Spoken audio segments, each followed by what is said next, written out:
what cabin product to offer the passengers on board those single aisle aircraft with less space to play with overall. How are airlines looking to optimise the mix of product offerings on that aircraft? Yes, I think the A321XLR is looking like a very promising and versatile aircraft, a narrow body which can operate long and thin routes. It's the longest range single aisle aircraft that Airbus has produced or will have produced to date.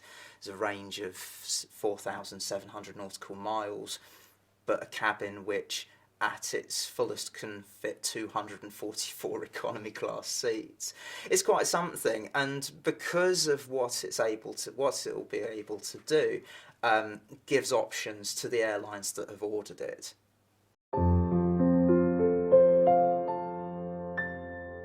A good example is United Airlines.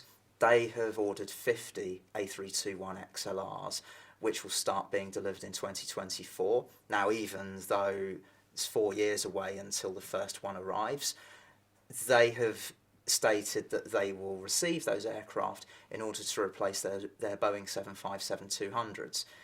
They've currently got 52 757-200s operated not just on domestic routes but also on transcontinental flights, particularly from their hubs on the eastern coast of the US over to Europe.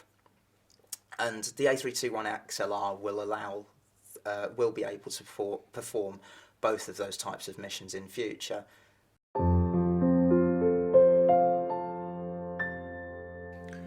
So to set expectations for our audience, obviously your research team is constantly monitoring the configuration of yet to be delivered aircraft. There's a backlog of several hundred aircraft for the XLR. When do you expect us to begin filling out those configurations in terms of the fleet data? How long before the aircraft is delivered do we typically receive the information on the cabin configuration? Typically, we are aware of cabin configurations of brand new aircraft, maybe up to a year prior to their delivery. The lead time of knowing what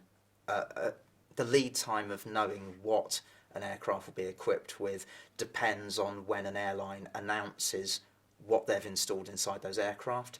Sometimes the cabin configuration isn't made available until the first one has actually been delivered and goes into service. But on the other hand, some airlines will announce quite far in time, this is what our new aircraft will look like, and then will allow us to find out the data points relating to that cabin so that we can update our database accordingly.